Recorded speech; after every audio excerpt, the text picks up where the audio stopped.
Hallelujah! Isang mapagpalang araw po ng pananambahan sa ating lahat.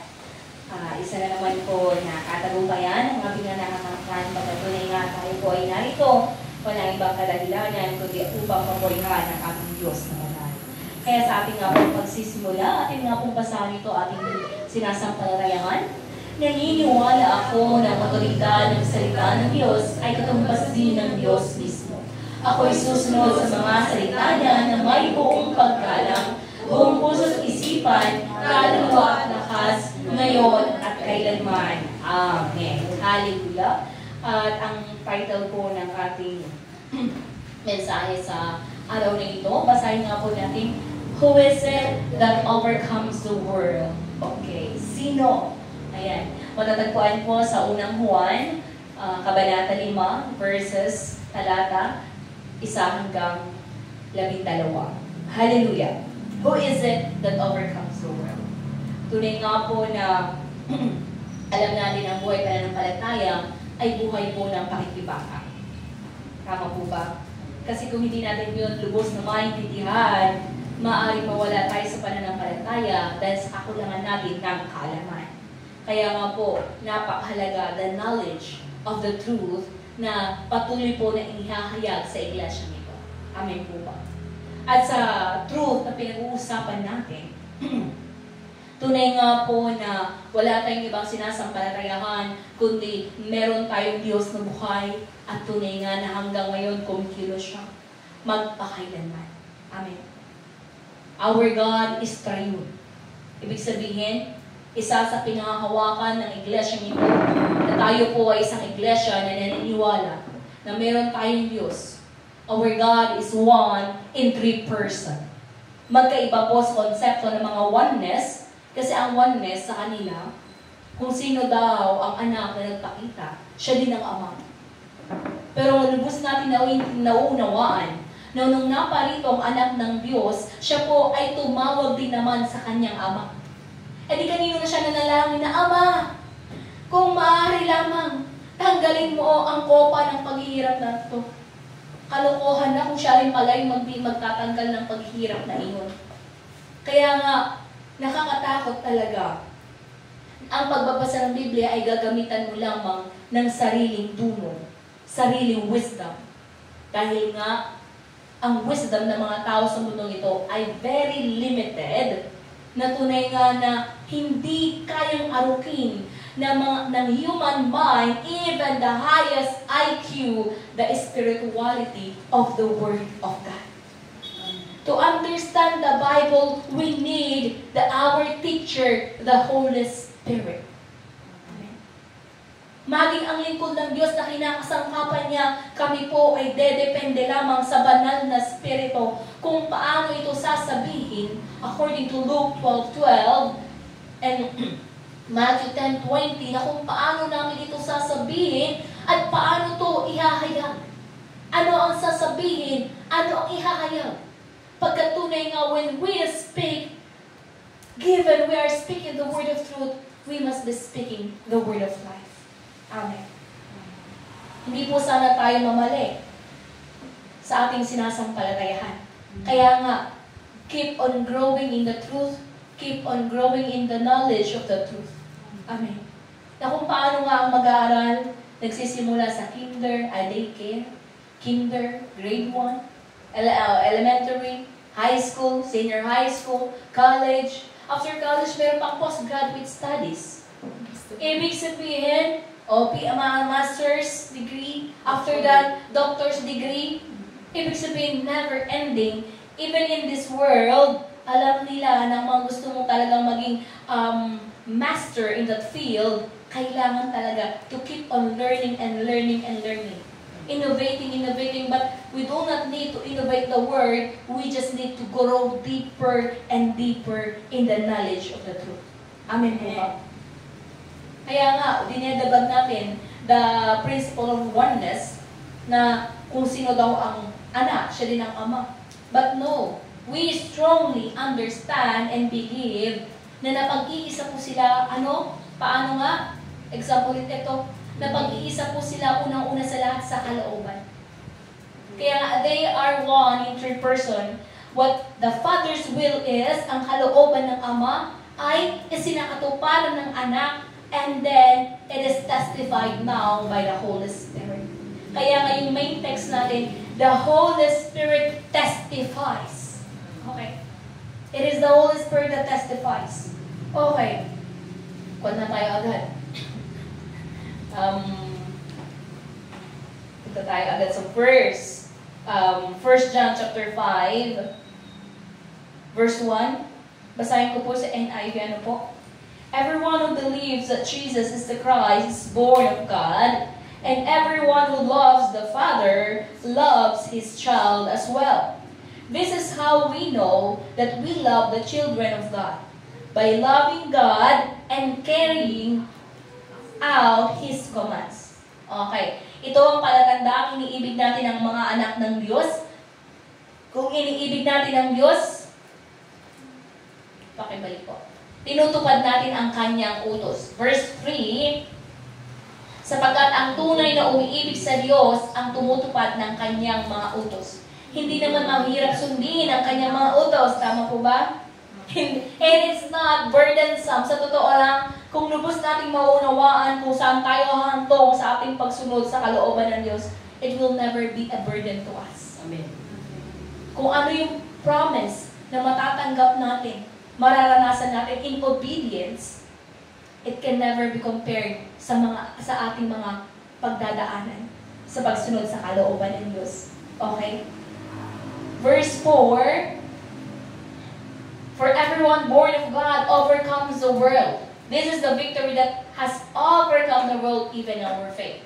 Sapagkat napagtagumpayan na ng mga anak ng Diyos ang sanlibutan. Amen po ba? Amen. At nagtatagumpay tayo sa pamamagitan ng pananampalataya.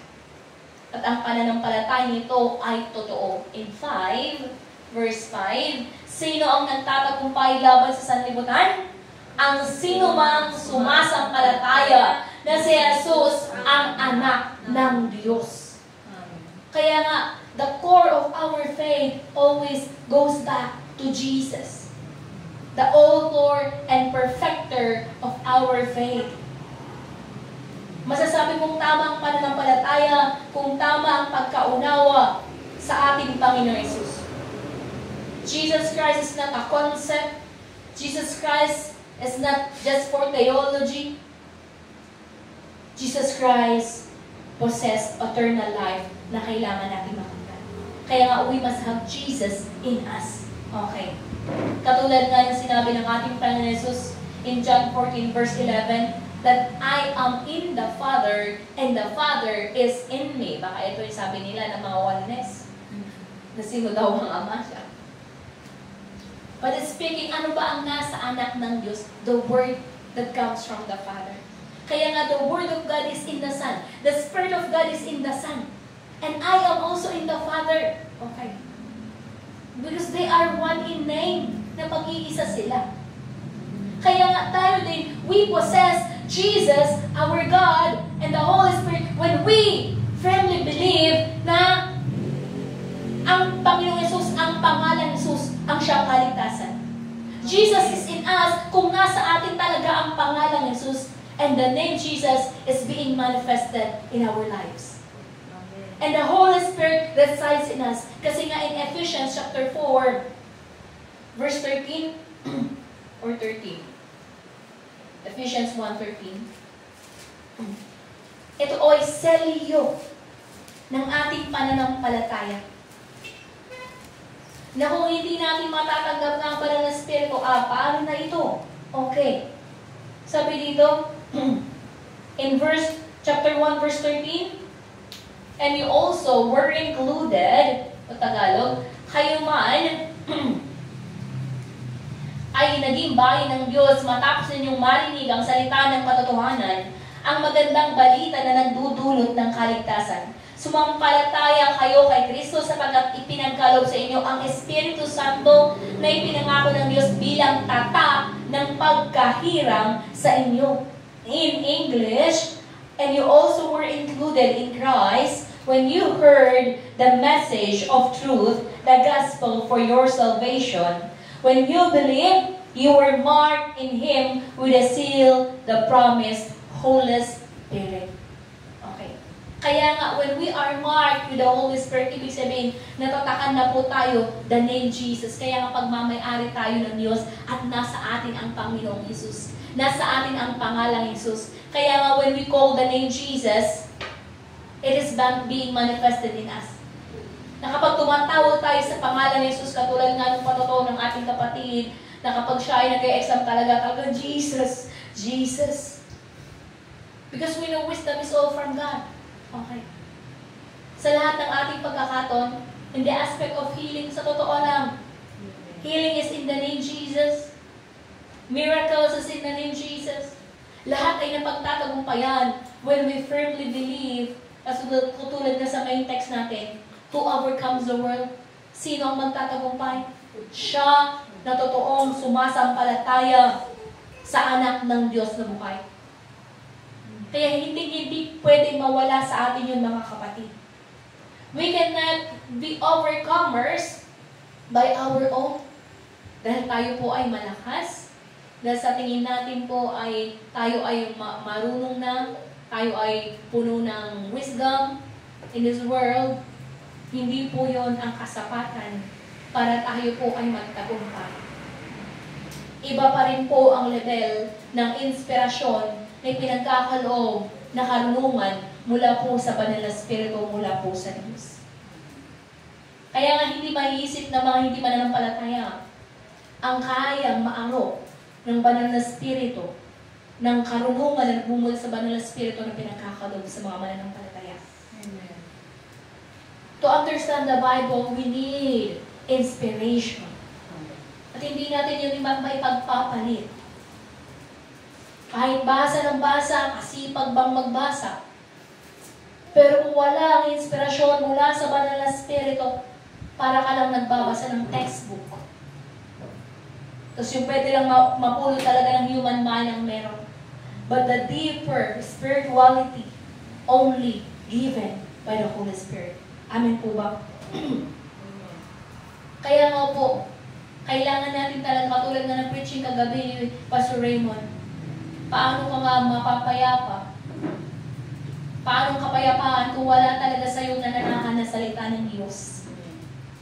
Kaya nga, the Word, Bible reading, examining the Bible every day should never be neglected by a true saint. Hindi natin pwedeng i-neglect. Pabayaan po ang araw-araw nating pagsasaliksik kasi ito yung pagkain ng ating kaluluwa. Pag hindi tayo nagbasa ng Bible sa isang araw, pinag-fasting natin. Mga kalokohan din ng iba. Eh di ba kailangan din po ng fasting? Sa physical po ang fasting. Hallelujah. Hindi po sa spiritual ang fasting. Okay. Kaya sa spiritual, kailangan natin laging puno dapat. Kasi kung ano ang pumupuno sa'yo, yun po talaga ang bubulwak. Pag natapon ang isang baso, ano ang may tatapon kung ano ang laman niya? Ano ang may tatapon pag ikaw ay na-shaken? Then that's what makes up you. Kaya out of the mouth, speaketh what is inside the heart. Inside the mind. Kaya nga po alam natin talaga na puno ka na ng demonyo kapag hindi na maganda ang lumalabas sa ating mga bibig, sa ating mga labi.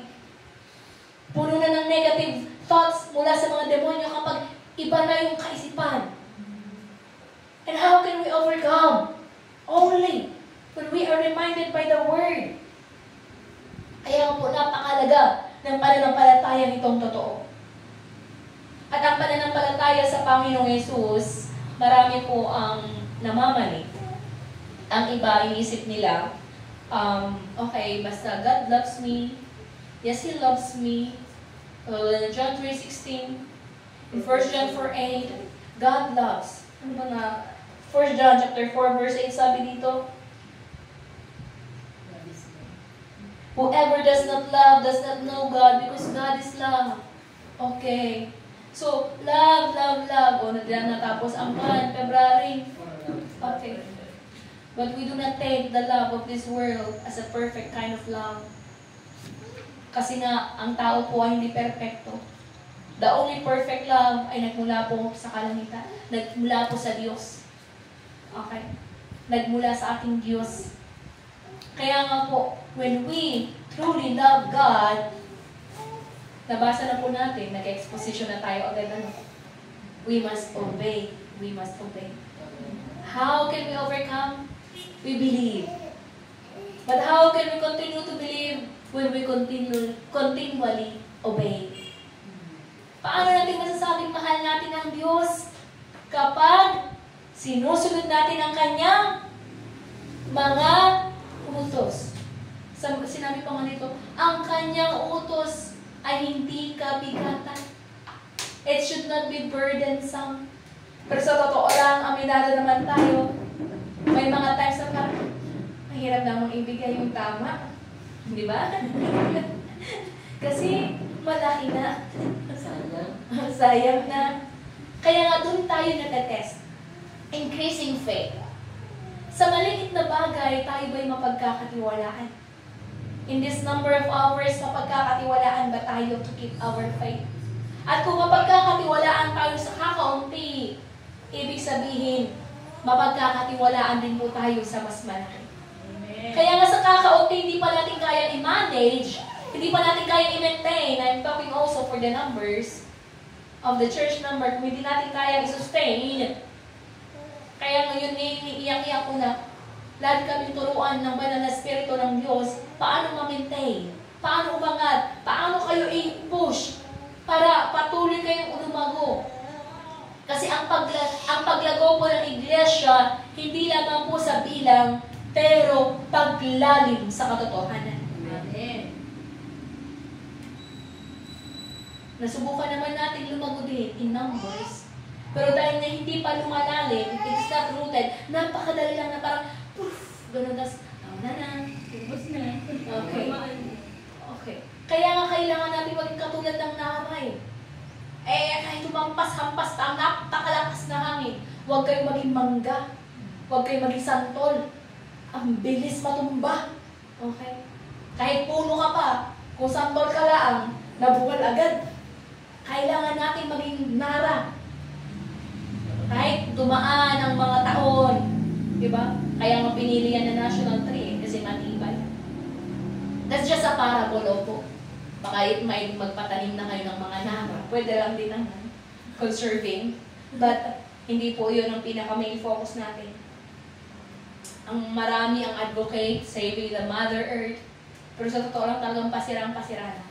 At alam natin at the end, matutupok ito ng apoy. Why save the Mother Earth? Save the soul instead. Hallelujah. Amen. Kaya nga po, ang ating Panginoon Jesus, in Matthew 5, verse 17, hindi po siya naparito para sirain ang kautusan. Jesus did not come to abolish the law in Matthew 5:17. Hindi siya naparito para sirain ang kautusan. He came to fulfill it. To bring it to completion. Okay? Ang ating Panginoon Jesus, tunay nga po na siya po ang Diyos na ipinainisugo ng Ama upang ipakilala sa atin. Siya po ang nagpakilala sa Ama. Okay, basahin po natin. Huwag ninyong akalain na parito ako upang ipawalang bisa ang kautusan at ang mga propeta. Na parito ako hindi upang ipawalang bisa ang mga iyon, kundi upang tuparin. Jesus did not come to abolish them, to abolish the law, but to fulfill. Ibig sabihin, paano ba na-fulfill ang kautusan? Alam niyo po ba na the Old Testament is a parable? Jesus is the reality. Okay. Ang land of Canaan, parabola iyon ng eternal dwelling. Kasi diba, kung paano ang mga Israelita sobrang naglong, nag-desire na makabalik sa land of Canaan. Kasi the land of Egypt, parable, our place now, kung saan naghahari ang Jablo. Pharaoh resembles the devil na pinapahirapan ang mga Israelita that time. Na paano pinaglaban? Kaya nga may sinugo. Takot na takot pa si Moises. Kasi nga hindi siya pinaniwalaan. Pinersecute naman talaga si Moises ng kanyang mismong kalahi. Okay. Ano ba ang parabola ng tupa? It's like Jesus being slaughtered na iniaalay. The tabernacle, the temple, nire-represent niya the model. Bakit napaka-distinct, napaka-perfect ng instruction kay Moses when building the tabernacle, even building the temple. Kasi nga, it is a model of heaven. You see, ang tabernakulo, di ba sa outer court, dun sa labas, alam niyo po ba na hindi makakapasok ang mga lepros, mga may sakit? Tama po ba? At kung hindi sila makakapasok, kasi nga marumi. Kahit nga may regla, hindi pwede makapasok sa courtyard ng tabernakulo. Ganun katindi. At sa harap ng tabernakulo, andun yung, di ba, altar of burnt incense. Kailangan, kaya hindi sila papasok doon na wala silang daladalang mga hado. At after ng altar of burnt offerings, andun yung laver or the wash basin kung saan maghuhugas kasi nga that resembles baptism. Kailangan mapalinis bago makapasok, di ba? Ang nakakapasok lang sa totoo lang talaga sa holy place ang mga pari kasi they are considered holy. And once a year lamang makakapasok sa most holy place, the high priest, pinakamataas na hari para mag-alay para sa kanyang kasalanan at para sa kasalanan ng lahat. Once a year. Pero ang ating Panginoon Jesus, di ba? When He came, siya ang reality. Siya ay nagmula sa langit, okay? Mula sa kanyang Ama, di ba? Naialay. Like the altar of burnt offerings, naialay siya. Ang kanyang dugo, di ba? Ang kanyang dugo ay naialay para sa kapatawaran ng bawat isa. At nang sa alay na iyon, nahatik na, nagkaroon na tayo ng way in to the most holy place. Amen. Dati hindi pwede. Hindi pwede na makapasok. At kung papasok man ng isang pinakapunong pari sa most holy place, kailangan nakatali ang kanyang paa. May bell iyan. Para alam nila, pag may naririnig-rinig pa sila, ibig sabihin, buhay pa. Okay. Kasi pag wala na, nakatali iyan. Pag wala na, hihilain na lang po nila iyon. Kasi sino magpapasok doon sa most holy place, excuse me, na hindi karapat-dapat na pinakpunong pari, may kasalanan siyang hindi niya inihingi ng tawad, mamamatay siya agad. That's how. Kaya nga siya model of heaven, na hindi makakapasok ang makasalanan. Napakahirap sa ating estado dahil makasalanan tayo. Pero doon natin talaga kikilalanin. Kaya nga tayo, we must firmly believe in our Lord Jesus dahil siya lang. Our way into the most holy place is only Jesus. Siya lamang ang kadahilanan at siya lamang ang kaparaanan. Kaya nga, napakahalaga. Our true faith in Jesus. Amen. Hallelujah. Ang kautusan ibinigay po kay Moises in John chapter 1 verse 17. But grace and truth is brings forth by our Lord Jesus. Grace and truth is through our Lord Jesus, came through Jesus Christ. Hallelujah.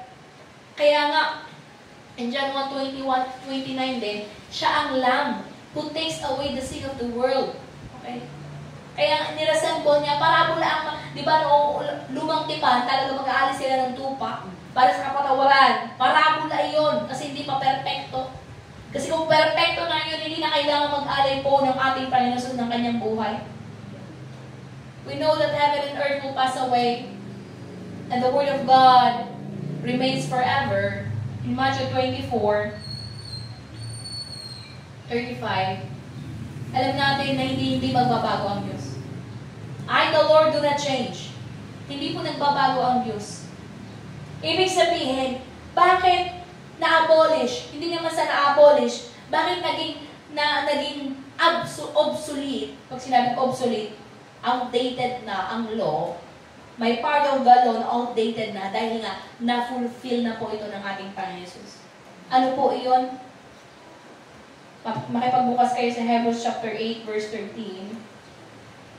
Kung gusto natin malaman ang buod, the summary of the Old Testament, napakahalaga po na maunawaan ang aklat po ng Hebreo.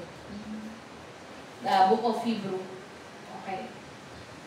Kasi kung mababasa mong Book of Hebrew, nandito talaga how na-explain the blood, Jesus Christ, Jesus Christ is the high priest.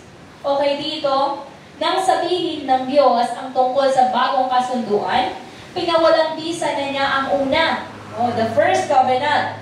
At anumang pinapawalang bisa at naluluma ay malapit nang mawala. In English, by calling this covenant new, He made the first one obsolete, and what is obsolete and aging will soon disappear. Kasi nga, na-fulfill na niya, na-perfect na niya. Kung ang requirement ng kautusan kailangan na may pagbububo ng dugo para sa kapatawaran ng kasalanan, Jesus already fulfilled it. Kaya nga, hindi na tayo nakaangkla sa Old Covenant. Sa First Covenant, nandun na tayo sa truth. Kaya nga in John 1:17, truth came through Jesus. Okay, grace and truth came through Jesus. Hallelujah. Amen. In Hebrews chapter 9, verse 9, we need more proof, sabi dito. This is an illustration for the present time, indicating that the gifts and sacrifices being offered were not able to clear the conscience of the worshipper. Sa Tagalog, simbolo lamang ang mga iyon. At ang kahulugan nito ay ang kasalukuyang panahon. Ang mga kaloob at mga handog na inialay hindi na nagpabanal sa mga sumasamba roon. This is talking about the earthly temple tabernacle noon. About Old Testament Yung mga iniaalay noon sa tabernakulo, hindi perpekto. Okay, simbolo lamang. Simbolo lamang ang mga iyon at ang kahulugan nito ay ang kasalukuyang panahon. Ang mga kaloob at mga handog na inialay noon sa tabernakulo ay hindi nagpabanal sa mga sumasamba. Parabola na kailangan may maiaalay na dugo. Kaya nga, the sheep resembles Jesus Christ na may slaughter. Diba? Magbububo ng dugo para sa kapatawaran. Because it's only Jesus who perfected the law. Doon natin na magtatagpi-tagpi paano na perfecto ng Diyos ang kautusan. Because of His offering. Nag-offer siya hindi dugo ng hayop. Ito ay kanyang dugo na walang bahid na anumang dumi. Pagkat wala siyang kasalanan. Hallelujah! Idagdag pa po natin sa Hebrews 10 verse 9. O, diba? Madali lang yan. 9:9, 10:9. Pero kung mas maayos kung makukuha nyo siya, you read the whole chapter para makuha ng buo. 10:9, sabi dito, sa kanya idinugtong, ako'y narito upang sundin ang iyong kalooban.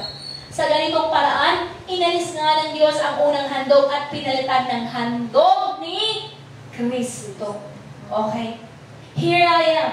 I have come to do your will. He sets aside the first to establish the second. Hindi na yung kaya nga hindi na namin ko nire-require mga kapatid. Kailangan tupa, okay, kambing, pag wala, hindi pa kakapasok. Hindi na po iyon. Okay. But by accepting our Lord Jesus Christ, tanggapin, paniwalaan, kaya nga yung main text natin, believe in the Son. Pag sinabing believe in the Son, paniwalaan mo ang lahat sa anak ng Diyos. Na hindi ito isang konsepto lamang ng kaligtasan, pero siya ang kaligtasan. Kaya ang walang pananampalataya sa anak ng Diyos, alam na natin, wala pong kaligtasan. Tama naman, ng Diyos natin ay maibiging Diyos.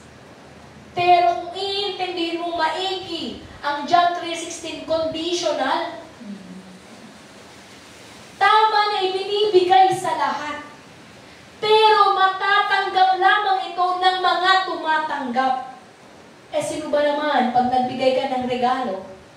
Kung hindi tinanggap, hindi niya makukuha. Tama po ba? Halimbawa, ang parcel. Okay. Kahit i-deliver pa kung wala ka, at wala talaga mapag-iiwanan, hindi mo matatanggap. Tama. Kung tamad pa yung delivery, binalik na niya. Okay. Return to sender na agad. Okay.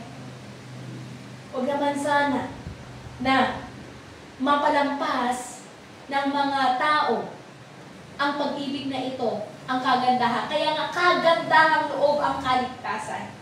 Okay. Hindi siya included sa perfect will of God. It is only additional.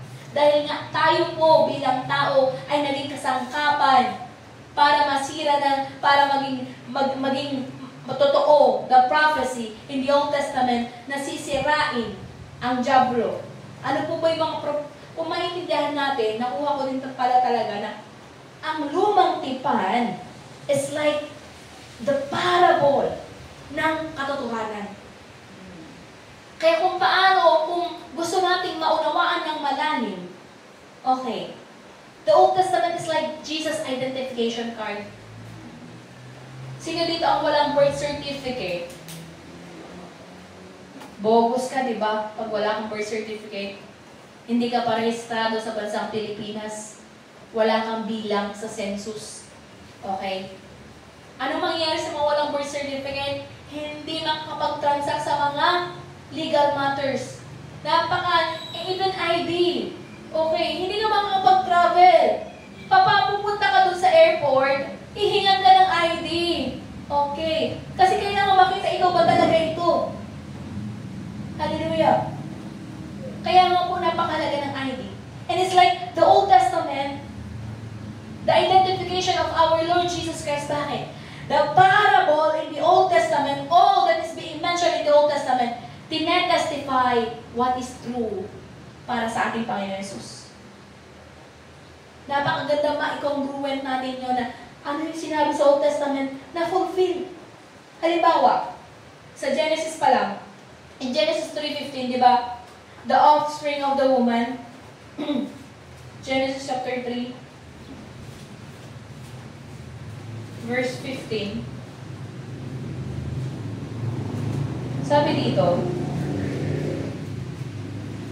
I will put enmity between you and the woman, and between your offspring and hers. He will crush your head, and you will strike his heel. Kayo ng babae, aking pag-aawayin, binhi mo't binhi niya'y lagi kong paglalabanin. Ang binhi niya ang dudurog sa iyong ulo, at sa sakong niya ikaw ang tutuklaw. Okay? Paano ito na-fulfill in 1 John chapter 3, verse 8? Jesus came, di ba? To destroy the devil's work. Sinira niya. Maaring ang tuklaw kasi dito sa heel, the sting of death.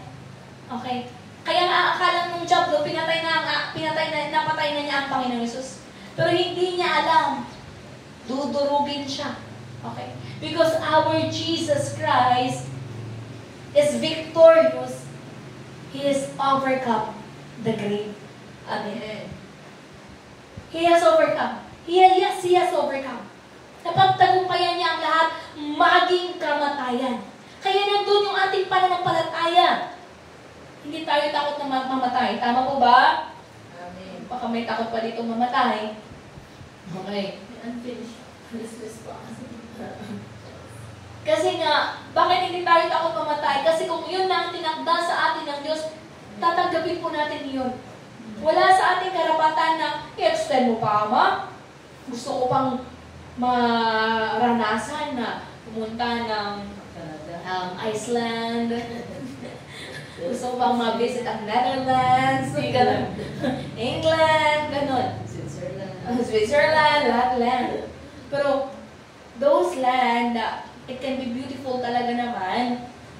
Because Iceland is beautiful in scenery. Pero it can never be compared to our eternal dwelling. Amen. Eh kung kukunin na ako ng Diyos ngayon, tapos talagang mamamahinga ako sa paraiso, tatanggapin ko. Para alam natin na bakit tayo humihiling ng proteksyon for mabuo natin yung lifespan natin. For as long as we live, magamit pa tayo upang makapaghayag ng katotohanan. Let us make it our goal na kaya tayo nabubuhay ngayon, kaya tayo nagpapatuloy sa buhay ngayon dahil may pinapatrabaho ang Diyos. Our Lord Jesus Christ, hanggang 33 lang siya. 33 na ako. Okay. Pero na-perfect niya. Siyempre, yung 3 years na yun, very powerful enough. Kaya din yung i-aim natin as our goal that we must resemble Jesus Christ, a life of sacrifice. Hallelujah! Okay. Pero sa konting aray pa lang, ayubo ko na. Kaya nga, we must be built up in such a way na tayo po ay tumitibay. Okay. Paano ba tumitibay ang isang tao? Diba, sa mga pinagdadaanan at napagtatagumpayan? Amen. Kasi kung wala kang pagdadaanan, hayahay ka. Paano ba naging wiki ng isang bata? Sobrang yung magulang, pamper na hindi pwedeng masaktan ng aking anak. Helicopter po yun. Helicopter mother. Mother talaga, ano? Bakit? Actually, meron ako napanood. Yung anak nila hindi natanggap sa Harvard dahil nung in-interview nila yung family na found out that the mother is a helicopter mother.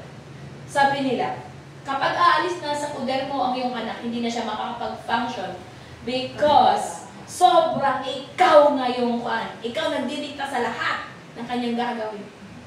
Kaya nga, we must, sa mga anak, kailangan talaga ma-build ang kanilang self-reliant na kaya nilang gumawa na hindi lang nakadepende na mama, papa, puro ganun.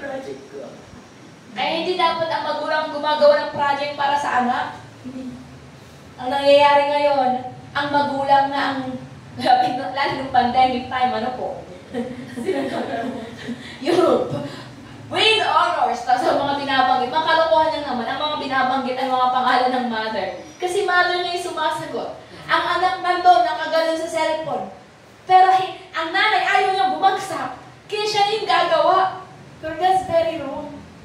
Tinotolerate ng mother na hindi maging responsable. Kaya nga, meron din sa psychology na kapag may mali ang anak mo, iparanas mo sa kanya ano yung consequence ng kanyang mali. Halimbawa, naiwan na yung project niya, hayaan mo na siyang bumalik. Hayaan mo na siya mag-apologize sa teacher dahil naiwan niya, hindi mo ipupunta doon para matutunan niya the responsibility, accountability ng action niya. Pero ang mother ngayon, hala, naiwan niya. Pero pa ako narinig na mother, dahil nagka-UTI, ipupunta ko na nga yung tubig niya sa kanya, hindi pa rin niya iniinom. Ay, grabe. Hindi po yun ang naisin natin. We must be reliant also. Rely. Kaya nga po hindi namin din inaalaw na dedepende po kayo sa inyong mga pastor. Tayo po ay hinuhubog to depend on the Bible, to depend on our Lord Jesus, to depend on the Holy Spirit. E paano nga? Kung may kailangan ka i-cast out, mag-isa mo, tatawagin mo pa kami. E ikaw na yung nandun. Kaya nga, we must be ready. We must prepare to do the work. Ibig sabihin, we must be equipped to do the work. Okay. And equipping is digging deeper in the truth. Para hindi ka mamali ng tuturo mo, kailangan taglay mo ang katotohanan. At nauunawaan mo ang lahat ng ito. Hallelujah.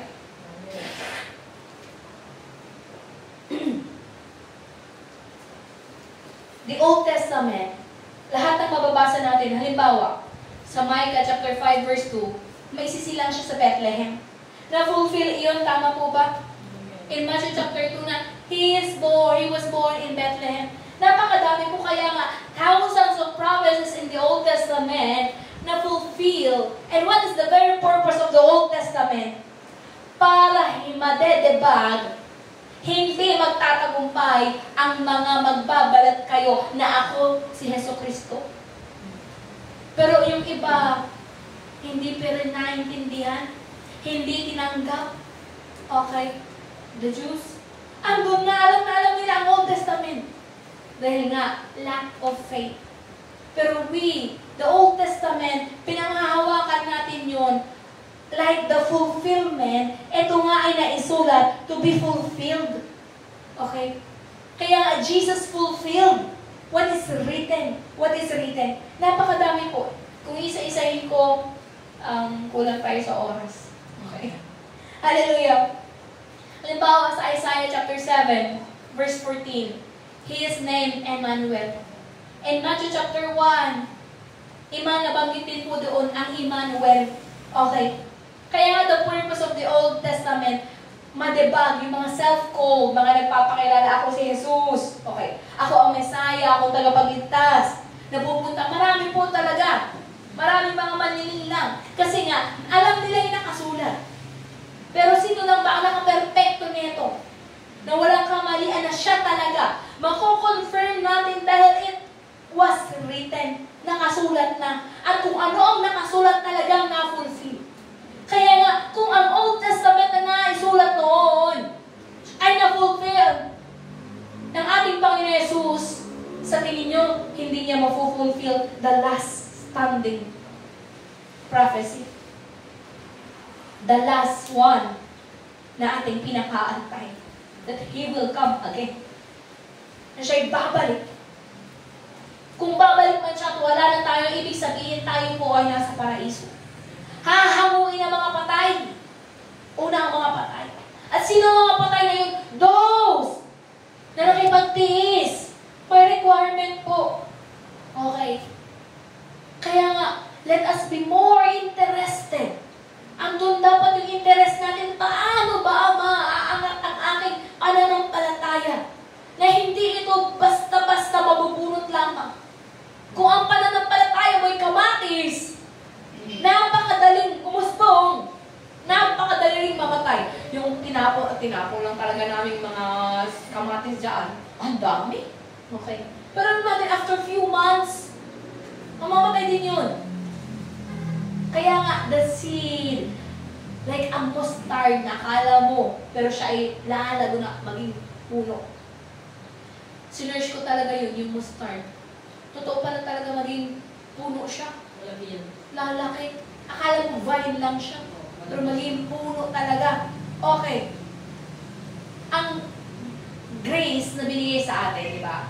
Mula sa, sa ascension ng ating Panginoon Jesus, papuntan siya nag-ascend na siya sa langit, hanggang sa kanyang pagbabalik, yung period na iyon, this is the era of grace, the time of grace. Ang ibig sabihin nito, ito yung panahon na malaya pa nating maranasan ang kanyang habag, ang katotohanan. Malaya pa tayo makapaghayag. Kaya nga kahit matigas pa sila, basta sa atin, hindi tayo hihinto. Ang strategy kasi ng kaaway, may uumpisahan ka. Pero the strategy of the enemy, he wants always to discourage us.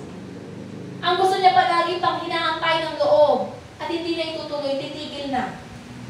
Kaya nga, kapag napangunahan tayo ng emosyon natin sa ating trinatrabaho sa spiritual, talagang matatalo. Kaya nga, in doing the spiritual things, huwag natin bigyan ng puwang ang ating emosyon na maghari. Ang maghari dapat, matuto tayo na makipagtiis. Amen po ba? Kailangan natin i-secure the eternal kingdom. Paano? May three talagang hindi ko nakakalimutan kay Dr. Shane. How? Wholeheartedly. Buong puso at tapat. Na hindi natin talaga totoo tayong lumalapit. God knows how true are you? Are we? Am I? Na totoo na gusto natin ng kaligtasan. Kasi sino ba yung naghahanap ng kaligtasan? Tama po ba? Siya magkakamit.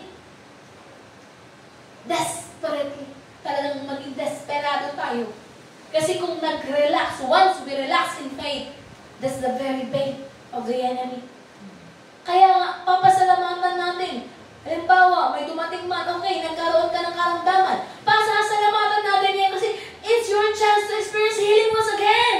Amen. Ganun tayo tumingin. Amen. Ayan na naman, may sakit na diba? Sabi, hindi naman dapat nagkakasakit, may protection. Mag-maktol-maktol ka pa. Imbes na gusto mo ulit na magkaroon ng testimony na even though na maatake ka, you have the faith and the hope na maranasan mo ulit yung pangako ng Diyos. Amen. Yun yung i-confess natin. Kaya nga, desperately, persistently. Hindi tayo titigil. Dahil wala kang nakikita. Waymaker niya, pakanta natin next week. Dahil kung wala kang nakikita na pangyayari, ang alam mo na walang pagkilos ang Diyos. You are wrong. We are wrong. Kung hindi talaga niloloob ng Diyos na buksan, wala kayong magagawa doon. Okay. Pero ang ipagpapasalamat natin ay meron pa rin naman na nakakarinig ng salita ng katotohanan. Amen po ba?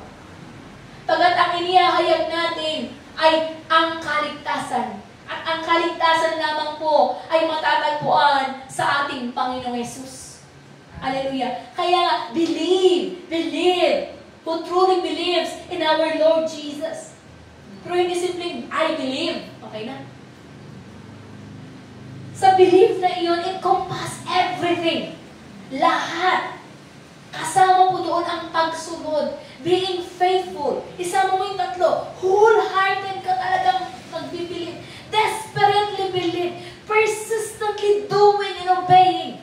Kasi nga, paano mo makikita na totoong nananampalataya ka, ayaw mo namang sumunod. Tama. Hindi mo pinapaniwalaan ka, hindi mo sinusunod. Sa mga magulang natin, pag alam natin na hindi masyadong matapang, hindi natin paniniwalaan masyado. Comparison of mother and father, parabola lang ito, hindi ko po sasabing i-disrespect natin yung mother. Dahil nga, sa akin, ang mother namin is more on word, but kulang naman sa action. Kahit sabihin niya ganito, hindi niya gagawin yan. Kaya, sabi ko, hindi niya magagawa yan. Kaya, konti lang yung pagsunod. Kayang suwayin. Pero pag ang nagsabi ang aking papa, ay talagang tumindig ka na. Talaga, kasi ang experience ko yun, pag sinabi niyang higa sa may table, talagang palo yan sa puwet. Dahil sa pain na yun, na experience na yun, talagang tumatak na, hindi mo pwedeng subayin. Kaya ang pagpalo ng Diyos ay pasasalamatan din natin. Why? Pagtutuwid. Na hindi pa niya kinuha yung buhay mo. Sa time na nagpasaway ka, grace, habang niya pa rin yung pagpalo niya eh. Pagpapaalala, kailangan nating manumbalik. Kailangan nating magseryoso.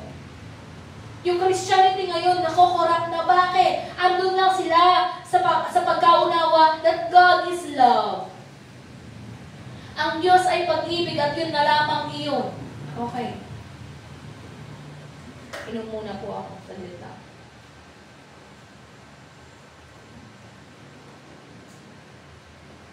Paano nakokorap ang mga mananampalataya pag isang konsepto lang po ang gustong tanggapin at ayaw tanggapin ang buong konsepto ng katotohanan?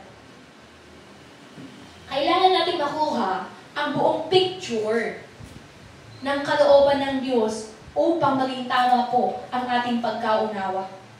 Pag kinuha mo lang itong part na ito, pero ayaw mong tanggapin, meron akong narinig na isang nagpapakilalang pastor, sabi niya, excuse me, ayaw daw niya, hindi daw niya ipipreach, wait lang. Hindi daw niya ipipreach ang patungkol sa forgiveness and tithes and offering. Bakit? Hindi niya ginagawa. Meron pa siyang galit sa kanyang mother dahil na iniwan siya. Okay. Pero sa atin, sa totoo lang, yung challenge ko, pag ikaw ay maghahayag, maihahayag mo lang talaga ano ang meron kang salita ng Diyos. Kaya nga, paano tayo ma-equip sa katotohanan? Word of God. Hindi mo pwedeng hugutin ang wala sa iyo. Hindi mo rin kayang ihayag ang hindi mo lubos na pinapantagang sinasampalatayahan. Kasi maging sinungaling ka, hindi mo kaya yung mabanggit. Kaya in offertory challenge, totoo. Mag-ahayag ka, magta-challenge ka because you experience the promise of God na kapag ikaw ay nagtatapat-tapat ang Diyos. Pero kung hindi mo ito nararanasan, how can you encourage others? Tama po ba? Kaya we live by testimony na ang salita ng Diyos ay buhay at nararanasan. ang ating pananampalataya po, patibayan ito. Only the one who does the will of God can enter heaven. Why? Ang kaligtasan, salvation is grace. Okay? Pero once you receive that gift, hindi mo kukuhin yan at itatabi na lang at okay, meron ako yan. Okay. Ano mang gamit kay sasakyan pag hindi ginamit masisira? Tama po ba? When you receive the gift of salvation at hindi mo ito in-nurture, hindi mo ito pangangalagaan, hindi mo ito itatrabaho, mamamatay iyan. Kaya there's no question bakit may mga tumanggap naman na masayang-masaya. Grabe yung unang pagkatanggap. Grabe yung experience talaga. Thank you, Jesus. Puro thank you, Lord. Ganon. Pagkatapos dumaan sa pagsubok, wala na. I love myself. Ganon na lang. Mas pangangalagaan ko ang aking sariling kapayapaan. Pero naihayag nga kagabi, ng kapayapaan ng mundong ito ay hindi katumbas ng kapayapaan po na pinagkakalob sa atin ng Diyos. Amen. The peace that comes from our Lord Jesus, even though napakagulo your surroundings, payapa ka pa rin. Kahit andyan na ay napakalaking problema, ang kapayapaan na nagmumula sa Diyos will keep you in peace para makapag-isip ka ng tama. Para makagawa ka pa rin ng nararapat ayon sa kalooban ng Diyos. Hindi po ang kapayapaan ay magtago ka na. Wala nang gugulo sa'yo, wala nang gagambala sa iyo. Mamundok ka na talaga. Tayo ka na doon ng isang bahay mo, sikaw na lang iyon. Pero paano man naman mafulfill ang utos ng Diyos na go ye and preach. Kaya kailangan natin manalangin na manalangin. Give us word, Father God. Equip us and give us word. Bakit nag-aaral ang mga estudyante? Bakit nag-undergo sa mga on-the-job training? To be equipped para sa real world of work in the physical hub. Baging mga sa akin, first year pa lang, meron na kaming mga return demo. Second year pa lang, nakasala na ako kami sa hospital. Ganun ka, yung training namin, second year pa lang naka-train na, meron na kami related learning experiences. Ibig sabihin, nag-duty kami sa hospital. As early as that. Community first year, andun na. Nagsimula pa, kaya ganun yung OG. Hindi yung fourth year ka mag-OGT. Hindi po. Buong kan namin yan, naka-training na kami. Ganun po yun. Kasi ipapractice mo paano mag-PP. First year, ang unang ipapractice mo, paano kukuha ng temperature, paano mag-check ng BP, ganun. I-return demo mo, okay, paano yung placement, lahat yun. Paangat na paangat. Nga sa pag-i-injection, mag-i-injectan kami mo. Maga yung kamay ko noon kasi hindi nakapasok yung isa. Pag hindi ka nakahit ng vein, less in grade mo, ganun yun. Pero pag nakuha mo, ganun. Sample talaga, ikaw mismo, magtutusukan kayo ng kasama mo. Ganun yun, yung namin, yung mga experience namin. Kasi nga, hindi pwede yung pasyente na ito na papracticean namin. Meron kami unang practice sa sarili. Okay, so that's how. Kaya nga meron din tayong ganun sa curriculum natin in this church, na, okay, ituturo, ide-demo. Okay, iba pa rin kapag ginawa mo na. Totoo. Pero yung pag-return demo natin, pagtuturo nyo, practice teaching is a practice para magawa mo ng tama. Okay. Kaya nga equipping, exercising what you have. Okay. Paano mahasa yung hindi ginagamit? Kaya nga kung punong-puno ka na ng katotohanan, pero hindi ka naman tumatrabaho, ang lalaki ay ulo, hindi puso. Kailangan lumaki ang puso natin. Nahanapin pa, sino pa ba ang makikinig? Maging mahirap naman tayo na maghanap ng mga makikinig pero hindi tayo titigil. Sa totoo lang, we can exhaust our personal effort in doing, in evangelizing. Without the help of God, kung hindi pa kalooban ng Diyos, pagod lang talaga. Pero hindi tayo mapapagod. Okay. Kasi i-replenish naman tayo ng Diyos. Ibig sabihin, we must pray, pray, pray more. Number 1 yun, trabaho ng lahat is manalangin. Hallelujah! Amen. Sino lang ba ang susunod sa kalooban ng Diyos? Handa po ba tayong lahat na sumunod sa kalooban ng Diyos? Makipagbukas nga po kayo sa aklat po ng Mateo, chapter 7, 21 to 23.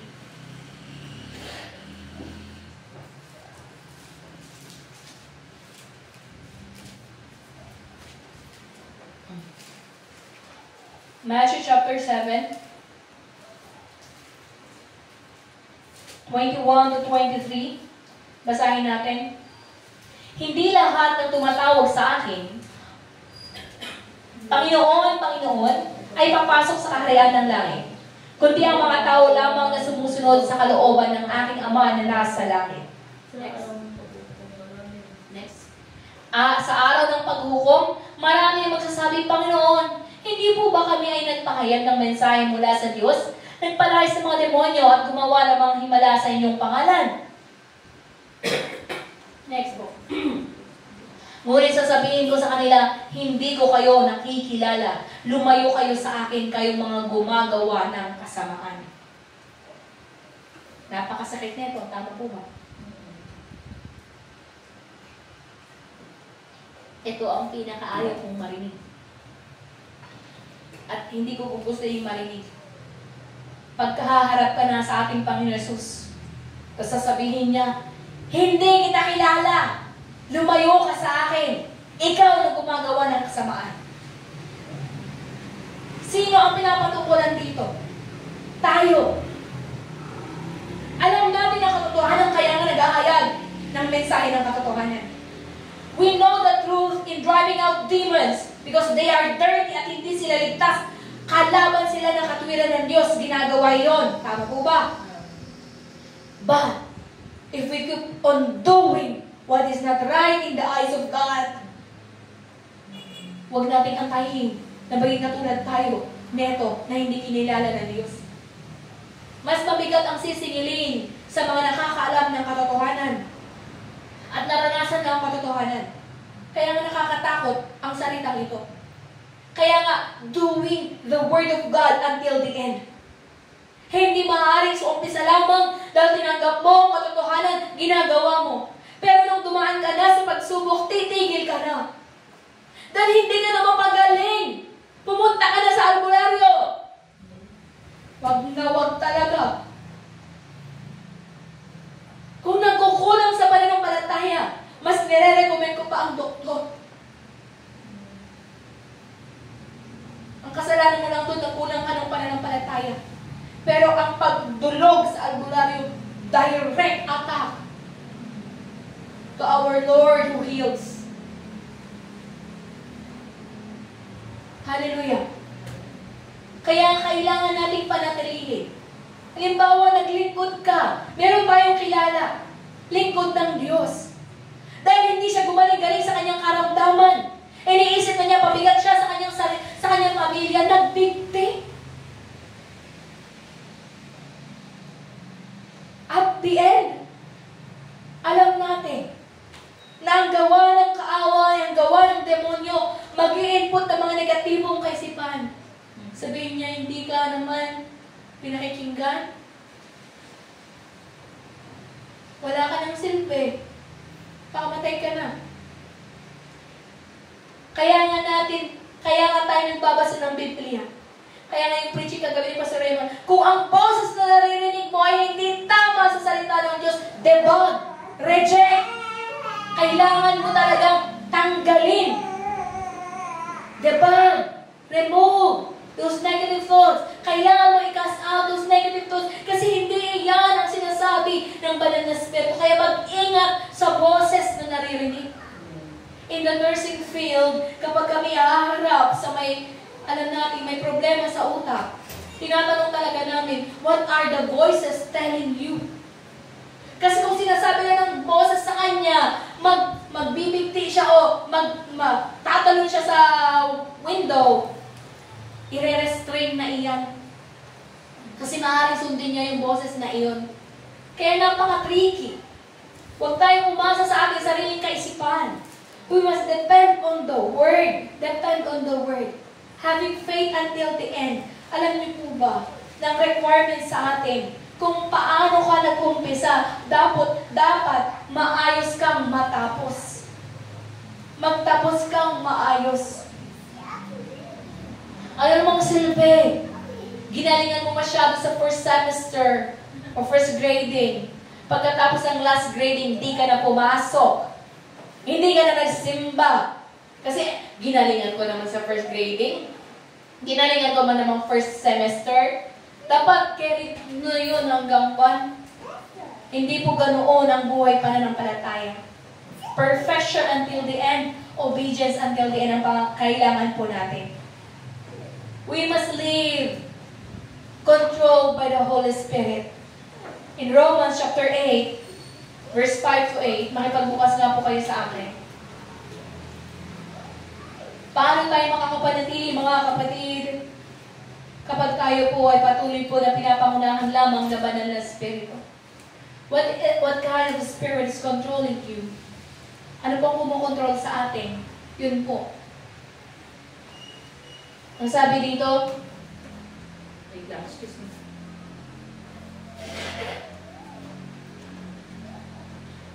Ang mga namumuhay ayon sa hilig ng laman ay walang pinapahalagahan kundi ang mga bagay na ukol sa laman. Ngunit ang mga namumuhay ayon sa Espiritu ay nagpapahalaga sa mga bagay na espiritual. Okay, ang pagsunod sa hilig ng laman ay nag-aatid sa kamatayan. Ngunit ang pagsunod sa Espiritu ay nagdudulot ng buhay at kapayapaan. Next. Kaya nga, kapag sinusunod ng mga tao ang mga hilig ng laman, siya'y nagiging kaaway ng Diyos sapagkat hindi niya sinusunod ang batas ng Diyos. At talaga namang hindi niya kayang sundin ito. Last. At ang nabubuhay ayon sa hilig ng laman ay hindi maaaring kalugdan ng Diyos. Kaya nga, we must overcome this flesh. All the fleshly desires. May tatlong temptation na nabanggit po in Matthew chapter 4 verse 4. Okay.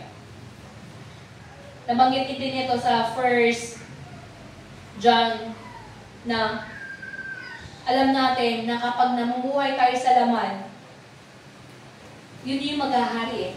Pero we are encouraged to live by the Holy Spirit. In 1 John chapter 2, 15 to 17, may tatlo. 1 John chapter 2, basahin ko po sa NIV, 15 verse 17. Do not love the world or anything in the world. If anyone loves the world, the love of the Father is not in them.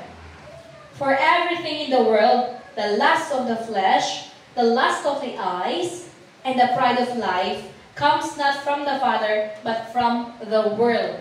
Okay? Because we are talking how to overcome the world. Okay. Who is it that overcomes the world? We must be filled by the Holy Spirit. Dapat mapuspos tayo ng banal na Espiritu upang atin po itong mapagtatagumpayan. Amen. Kailangan po natin mapuspos ang banal na Espiritu para mapagtagumpayan. Ano po ba ang lust of the eye, ay lust of the flesh? Ito yung sobrang pagnanais ng laman. Kaya nga, yung kasalanan namin na sinobrahan naman kasi pagkain ng chili bomb. Okay. Spicy. Maanghang. Ayan. Tapos nagkape. Ay, nagkape pa beforehand. Sobrang, tapos sarap na sarap. Sarap na sarap, Sister Ashley Lutay. Kasi masarap po talaga. Sausaw sa suka. Pero, any disobedience, any, alam mo yun, yung sobrang takam na takam ka na nasobrahan, Okay. Sino mo yun? Silbang, kape, cheese, mantika, suka. Binilang niya. Na-fulfill kasi lahat ng bawal pa sa hyperacidity. Kaya, atake po talaga. Yun yung nag-suffer po kami last week. Last week. Thank you, Jesus. Dahil nga, isang paalala. Sakto, ito rin pala ipipreach ko. The lust of the flesh. Okay? Sobrang gustong-gusto ng laman na kung hindi natin ito ma-control, hindi natin mabantayan, sisira din po talaga sa atin ito. Kaya nga, kasalanan po talaga ang kapabayaan. Kaya nire-repent. Ang pagpapabaya sa sarili, sa pisikal, ay kasalanan. Okay. Sobra din namang indulgement of the flesh ay kasalanan. Ibig sabihin, doon lang tayo sa normal. Tama lang na mapusog ka. Pero huwag kami sobrang dinamihan na padami mo kasi talaga ng chili bomb. Gusto niyo yun? Meron pa dyan. Hindi pa namin niluto. Okay. Alam natin na sa temptation ng ating Panginoon Jesus in Matthew chapter 4, diba? 30 days, nag-fast siya. Siyempre, andun na po yung kanyang physical. Kaya nakaranas po ang ating Panginoon ng gutom. Kaya itong Diablo, napaka-tuso. Pinakitaan siya. Gawin mo lang, tinapay ang mga bato ito. Di po ba pag gutom na gutom ka, kahit bagay may imagine mo talagang pagkain? Tama po ba? Okay. Ganun yung tentasyon na ginawa sa ating Panginoon. Gutom na gutom siya. Tapos, sabi niya, di ba ikaw ang anak ng Diyos? Gawin mo ang tinapay ang mga batong ito? Gutom ka na eh. Pero how Jesus rebuffed the devil? Man, in Matthew chapter 4, verse 4, man shall not live on bread alone, but on the very word of God. Ibig sabihin, nararamdaman nyo minsan, kapag tayo ay napuspos ng salita ng Diyos, hindi mo na-disregard the physical hunger. Na parang hindi tayo masyadong gutom. Kasi busog na busog tayo sa salita ng Diyos. Kasi nga, may experience din ako na nung kulang ko sa word, kulang yung pagbabasa ko, lagi akong gutom. Kung ganun. So, na-realize ko kulang pa sa Bible reading. Kaya nga, we must fulfill kasi hindi mo natin alam anong klaseng gutom ang meron ka. Baka spiritual hunger talaga iyan. Kaya we must nurture our spiritual self by the word. Okay. Kailangan mapuspos tayo. Kaya make every effort to enter the narrow gate. Ang pinag-uusapan na po natin ito, believing in the Son until the end. Ibig sabihin, tama po ang nakasulat sa Matthew chapter 7, verse 13, na we must enter the narrow gate. Okay, hindi narrow gate. Okay. Ang narrow gate sa Ilocano kasi marume. Okay, narrow gate. Narrow gate, makipot na daan. Yun po ang ating tinatahak na daan. Okay. Makipot, ibig sabihin, pahirapan ang makakapasok sa langit. Okay? Ngayon, sino ang makakapasok na ito? Kailangan po natin talagang tagayin ang kaseryosohan. Isa pa, hindi maaari na naglilingkod tayo sa Diyos, pero patuloy din natin paglilingkuran ng mundo. Paano mo ma-maintain ang iyong salvation if you do that? Sala sa lamig, sala sa init. Compromised Christians are those. In Colossians chapter 3, verse 1 to 4, basahin nga po natin. Sa aklat po ng Colossians, chapter 3, verse 1 to 4. Binuhay kayong muli na kasama ni Kristo, kahit ang pagtuunan ninyo ng isip ay ang mga bagay na nasa langit, na kinaroroonan ni Kristo na nakaupo sa kanan ng Diyos. Ang mga bagay na panlangit ang isa-isip ninyo, hindi ang mga bagay na panlupa. Sapagkat namatay na kayo at ang inyong tunay na buhay ay natatago sa Diyos kasama ni Kristo. Si Kristo ay inyong buhay at kapag siya'y nahayag na, mahayag din kayo kasama niya at makakahati sa kanyang karangalan. Okay. Kailangan ang ating isipan, we must think of the heavenly things. Kasi nga, kung nandun yung focus natin, andun ang goal natin, lesser na lang sa mundo. And the only reason kaya gusto natin magtagumpay sa mundong ito, para naman hindi mapulahan ang salita ng Diyos. Pero hindi yung focus natin is to please the people of this world. Kinakabahan ka, baka makutya ka, ganito ka lang. Gusto dapat mapakitaan mo sila. Papakita ko sa kanila. Magtatagumpay ako. Okay. Papamukhaan ko sila. Bilang anak ng Diyos, hindi dapat ganun ang ating kaisipan. The only way, the only right mind, kaya ka magtatagumpay sa mundong ding ito dahil nga ang kalooban ng Diyos, we must be the head and not the tail. Pero hindi para pamukhaan ang mga tao sa mundo ito, para yabangan sila. Anong nangyayari sa mundo?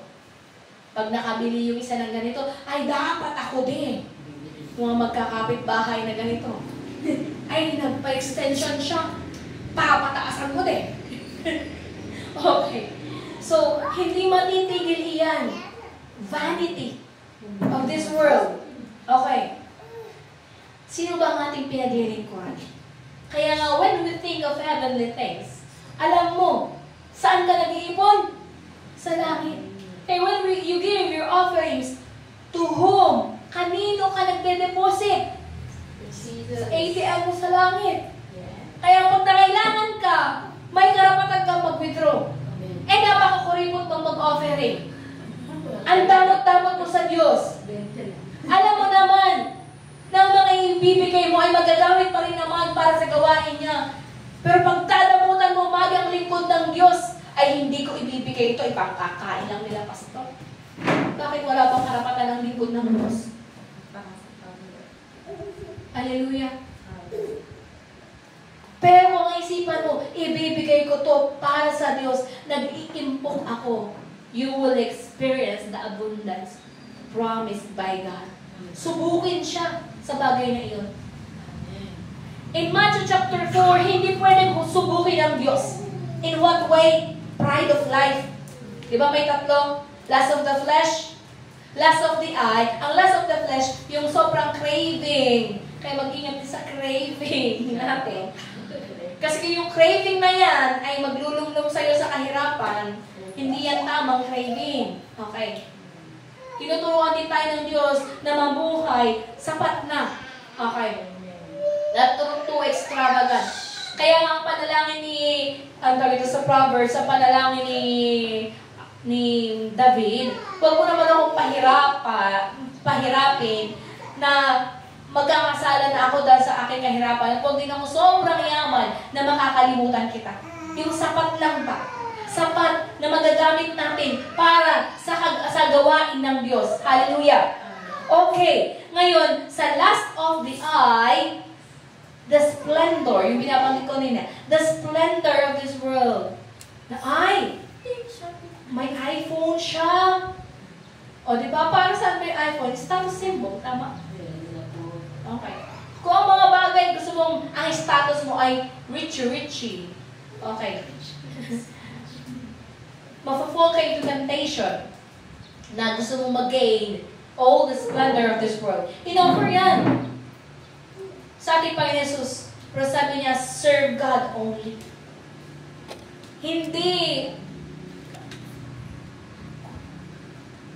Hindi ang mga bagay sa mundong ito ang magbibigay sa atin ng kagalakan.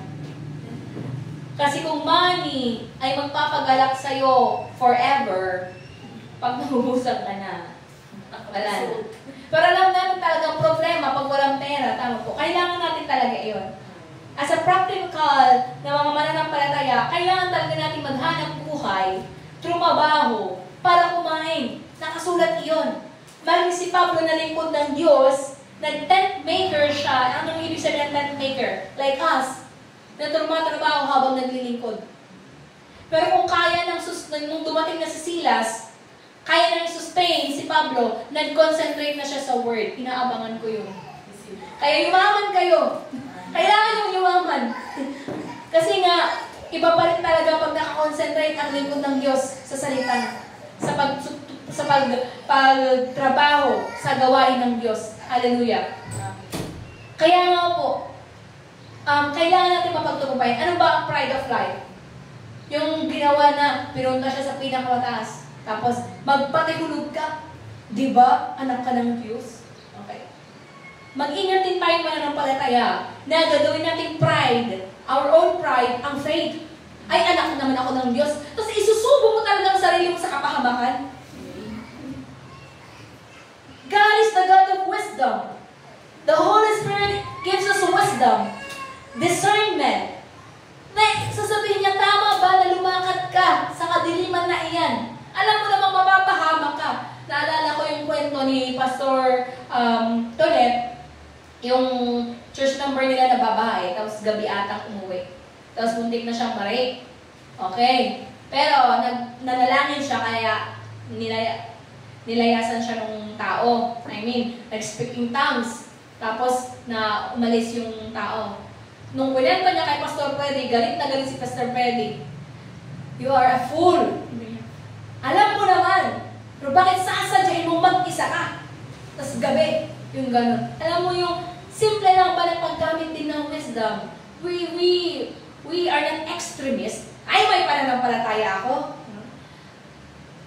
Mamamali ka na, maging pride kasi iyon. Ay, hindi ako pababayaan. Kaya ipapahamak mo talagang sarili mo. Andiyan nga yung pwedeng bumaril sa'yo, pero sasadyain mo na bulletproof ako. May pananampalataya ako. Yung pagiging extreme na gano'n, it's not faith. Okay. Naging pride. Katulad nga nung ginawa ng Diablo na kinuha niya si Jesus, magpatihulog ka, diba? Sabi, hindi hahayaan ng Diyos na madaktisan ka man lang, umasaktan ka man lang, ipapadala niya ang mga anghel. Of course, kung doon na sa panahon ng kapahamakan, iingatan ka talaga niya. Pero yung sasadyain mo talaga, okay. Ginawa ba ng Panginoon Jesus na magpatihulog siya? Although alam naman talaga niya iingatan siya ng Diyos, hindi. Nirebuke niya ang Diablo. And that's how we must be rebuked also. Not to be prideful in our faith life. Hindi natin ito gagawin yabang. Ay, mananampalataya ako, kayo hindi. Hindi po natin dapat gawin pride. Ang faith, ang maghari sa atin ay totoong pag-ibig sa mga kaluluwa. Na kapag titignan mo sila, makikita mo sila, paano sila tinitignan ng Diyos, paano pa sila kakahawagan ng Diyos, yun ang ipanalangin natin. Minsan talaga lumalabas sa atin ang pagiging, Jonah. Okay. Pero kailangan natin manumbalik, repent, and pray, Father God, let me see them the way you see them. Kasi kahit ginawa mo na ng lahat, pero hindi pa rin nakikinig, minsan naiinis talaga ako. Pero alam natin na habang tayo nga ay binibigyan din ng habag ng Diyos, ganun din. Mas mahabag tayo sa kanila kasi nga sarado pa ang kanilang isipan. Ibig sabihin sila ay kahabag-habag. Hallelujah. Heaven is a place only for those who will remain steadfast in faith. Sabihin natin, ang kaligtasan ay libre para sa lahat. Pero kahit libre at grasya iyon, binibigay na regalo, kung hindi mo yun iingatan, hindi mo pangahawakan, maaaring mawala sa iyo. Amen. Kaya kailangan natin talagang makipagtiis all the days of our life to deny ourselves. Okay. Sa pagtanggap sa Panginoon Jesus, punta tayo sa main text. Tuloy natin. Sa 6, si Jesucristo ang naparito sa pamamagitan ng tubig at ng dugo, hindi sa pamamagitan ng tubig lamang, kundi sa pamamagitan ng tubig at dugo. Ang Espiritu Santo at ang tatlong ito'y iisa, ay mayroong tatlong nagpapatotoo sa lupa, ang Espiritu, ang tubig at ang dugo, at ang tatlong ito ay nagkakaisa. 9. Kung pinaniniwalaan natin ang patotoo ng mga tao, higit nating dapat paniwalaan ang patotoo ng Diyos. At ito ang patotoo ng Diyos tungkol sa kanyang anak. Ang sumasampalataya sa anak ng Diyos ay nagtataglay ng patotoo ito sa kanilang puso. Ang sinumang hindi sumasampalataya sa Diyos ay ginagawang sinungaling ng Diyos sapagkat hindi siya naniniwala sa patotoo ng Diyos tungkol sa kanyang anak. At ito ang patotoo, ipinagkaloob sa atin ng Diyos ang buhay na walang hanggan. At ito ay makakamtan natin sa pamamagitan ng kanyang anak. Kung ang anak ng Diyos ay nasa isang tao, mayroon siyang buhay na walang hanggan. Ngunit kung wala sa kanyang anak ng Diyos, ay wala siyang buhay na walang hanggan. Amen. Kaya nga, how we remain in Jesus, how the name Jesus remain in us, na ating ngang tinanggap. Hallelujah. Ang patotoo ng banal na Espiritu ay tinatanggap natin dahil nga naranasan na natin ang banal na Espiritu. Kaya our faith is sealed by the Holy Spirit in Ephesians chapter 1 verse 13. Ngayon, ano ang patotoo ng Ama? Ang patotoo ng Ama, nabanggit ko na kanina, nasulat ang lumang tipan, buong lumang tipan, pumapatungkol kay Jesus. Fulfilled in the New Testament. Fulfilled when Jesus came. Yun nga, nung inaral nila, gaano ba katotoo ang Panginoon Jesus? Maraming nag-aral. Sino lamang ba ang tao na naipropesiya at perpektong-perpekto kung ano ang nasulat sa lumang tipan, siya talaga ang napangyari. Amen. Kaya nga undeniable, even in history, kahit mga historians, kahit pa yung mga nagbayad na gusto nilang pabulaanan, na hindi totoo si Jesus. But yung mga nag-aaral na yon, pag napag-aralan nila, makatanggap talaga nila na totoo, Jesus. Kaya nga nagkaroon ng census. You see that? Bakit for the first time, nagkaroon ng census in Israel? To note, para ma-record the birth of Jesus. Na lahat ng pangyayaring iyon ay para mailathala, maipatotoo that Jesus existed. Hindi man siya natin nakita dahil wala na siya. Ngunit ang banal na Espiritu ang nagpapatotoo po sa atin. Okay. Anong problema ngayon? May mga relihiyon na hindi tumatanggap sa ating Panginoon Jesus. In 1 John chapter 2, 23. Basahin nga po natin. No one who denies the Son has the Father. Whoever acknowledges the Son has the Father also. Ang di kumikilala sa anak ay di rin kumikilala sa Ama. Kapag kinilala ni naman ang anak, kinikilala rin niya ang Ama. This is the problem. Sa mga ibang denomination, ayaw tanggapin ang anak dahil siya ay tao. Naging tao. Kasi nga pinangahawakan nila ang verse that God is not a man. Ang Diyos ay hindi tao. Okay. But we understand in John chapter 1 verse 14 that He is the Word who became flesh. Bakit hindi nila yun makuha? Okay. Kaya nga, in understanding the Bible, sa pag-uunawa po ng salita ng Diyos, hindi mo kailangang matalino ka. Ang kailangan mo ay bukas na kaisipan, interes sa salita ng Diyos, inspirasyon mula sa banal na Espiritu, pagkat siya ang magpapaunawa. Siya ang magpapaunawa sa kanyang salita. Kasi kahit anong gawin ng lingkod ng Diyos na maghayag, marami naman po tayong hinayagan, pero bakit hindi sila nakakaunawa? Nakakamangha ang kapurulan ng kanilang kaisipan, pero nakakaawa din. Kaya nga, magalak tayo po na binibigyan ng pagkakataon ng Diyos na maunawaan ang katotohanan. Maaring sa pisikal na kalagayan, iisipin ng mga tao, kahabag-habag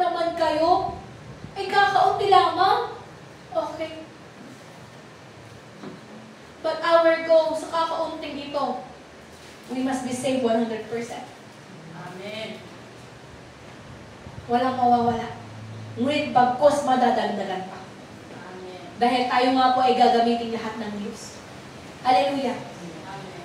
Kaya nga po, kailangan natin lumalim sa pagkaunawa sa Diyos. Ang hindi tumatanggap sa anak ng Diyos, hindi rin wala sa kanyang ama. How come people only call the Father rejects, but they are rejecting the Son? Maling-mali. Ang kinuha lang nila ay ang parteng ito. Hindi kaya nga ang goal natin, makuha natin the Bible as a whole picture, buo. Buo nating maunawaan. Pero syempre sa pagbabasa, part by part. Hindi mo naman talaga mababasa ng buong araw na, ay, Bible 1, okay, go. Parang perfect, buo. May kakilala ako, 1 week, full book. Okay. Kasi nga, nakakonsentrate siya sa word. May process po talaga kasi naranasan ko din. Nung nagsimula akong magseryoso talaga, may part talagang wala kang gagawing iba kundi mag-concentrate because you need that. By that time, nasa Taguig ako noon, ay nasa Pasay ako noon, nagre-rent ako. Naubos lahat ng savings ko dahil nga, nag-concentrate lang ako sa word. Okay, for that. Nung wala na, tsaka ako nagtrabaho. Pero kailangan ko din talaga yun kasi that is the process of unlearning. Yung unlearning ko noon sa mga dati kong alam at process of accepting the truth. Kasi hindi madaling prosesong iyon. Kaya may part talagang patitigilin ko muna ng Diyos sa lahat ng mga kinabibisihan mo sa mundong ito para makonsentrate mo ng buong-buo, makuha mo siya. Kasi sa totoo lang, ang hirap yung lagi kang naka-multitask. Aminin natin, hindi perfect ang concentration kapag ikaw ay nag-multitask. Iba pa rin when you concentrate on that one thing. Like Mary, who sit at Jesus' feet, concentrating and listening to the Word of God. Kaya nga sa ating pakikinig ng salita ng Diyos, idinadalangin natin, Father God, let me have the full concentration na makuha ko ng buong-buo ang salita mong naihahayag. Kasi hindi mo pwedeng maibalik yung ngayon. Babawi ka na lang next week, ay makikinig na lang ako ng seryoso next week. Ngayon, hindi muna. Chill muna. According to 3 Peter po, chapter 3, verse 8, a day is like 1,000. Ang isang araw ay katumbas po ng 1,000 taon, ibig sabihin, you miss it and can never be. Problema ngayon, si Meta, nagde-delete na ng mga live natin, 30 days. Okay? Kaya nagre-record po tayo, meron po tayo sa ating YouTube channel, recorded po ang mga preaching para pwedeng mabalikan. Pwedeng mabalikan, pwedeng mapanood ulit. And we thank God for the wisdom na pinagkaloob niya. Okay. Concerning demons, alam natin na noon pa man, bakit kaya nag-aalay ang mga tao sa mga patay? In 1 Corinthians 10:20, sabi nga ni Pablo, pinagalitan niya ang mga taga-Korinto, pag nag-aalay sa mga demonyo, hindi ang Diyos ang inaalayan nyo. Ang mga nag-aalay sa patay, hindi ang Diyos ang inaalayan, kundi sino? Ang mga demonyo. Okay, ngayon, anong gagawin natin? Kaya nga noon pa man, ang mga demons ay inaalayan na talaga. Kaya nga alam ng mga ancestors iyan, na ang mga namamatay naging demonyo kasi nga inaalayan na nila. Kasi kung alam nila ang kaligtasan, hindi mo aalayan iyan kasi wala na siya dyan. Wala na siya dyan. Nakapahinga na dapat sa paraiso. Pero pag inalayan mo, ay talagang tinutuloy mong demonyo yung namatay. Hallelujah. Kaya nga, our goal is to rest in paradise. Kapag mauna man tayo before the coming of our Lord Jesus, kailangan natin mamahinga. Mamamatay ka na nga lang, ay ipapasa mo pa ay sumpa.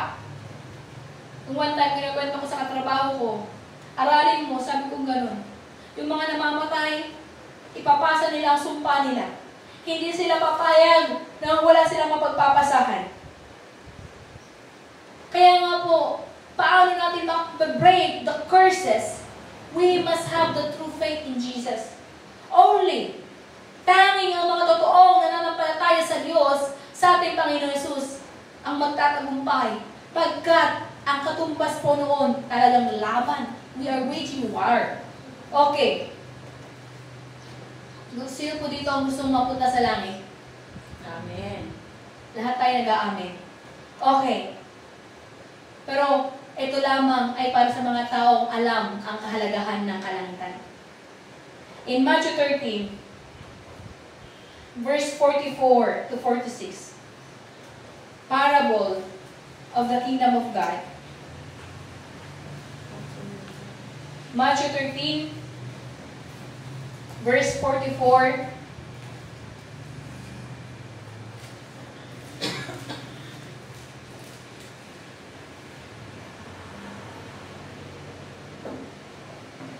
The kingdom of heaven is like a treasure hidden in a field. When a man found it, he hid it again, and then in his joy went and sold all he had and bought that field. Sa Tagalog, ang kaharian ng langit ay katulad ng kayamanang nakabaon sa isang bukid. Nahukay ito ng isang tao kung agad itong tinabunan. Tuwang-tuwa siyang umalis at ibinenta ang lahat ng kanyang ari-arian upang bilhin ang bukid na iyon. Next. Ang kaharian ng langit ay katulad ng isang negosyante na naghahanap ng isang perlas. Okay. Nang makakita siya ng isang perlas na napakahalaga, umuwi siya at ipinanbili ang lahat ng kanyang ari-arian at binili ang perlas na iyon. Okay. So that's how the kingdom of heaven. Ganun ba natin tinatanggap ang kalangitan? Na pag pagkakita sa treasure na iyon, talagang umuwi siya, binili niya yung buong land na iyon. Ibig sabihin, ibinigay niya. Yun naman sa perlas, nakita niya yung halaga ng perlas, kaya ibinili niya lahat ng meron siya, makuha lang yung perlas na iyon. Pero alam niyo po ba, only by faith na kaya natin itong magawa. Kaya mo bang gawin iyon? Only by faith that you can buy with all things that you have the kingdom of God. Alam natin, hindi siya mababayaran. Ang ibig sabihin nito, kaya mo bang maibigay ang buong meron ka para sa kaharian ng Diyos? Kaya mo ba na mai-give up ang lahat para sa kaharian ng Diyos? Gaano natin pinapahalagahan ang kaligtasan?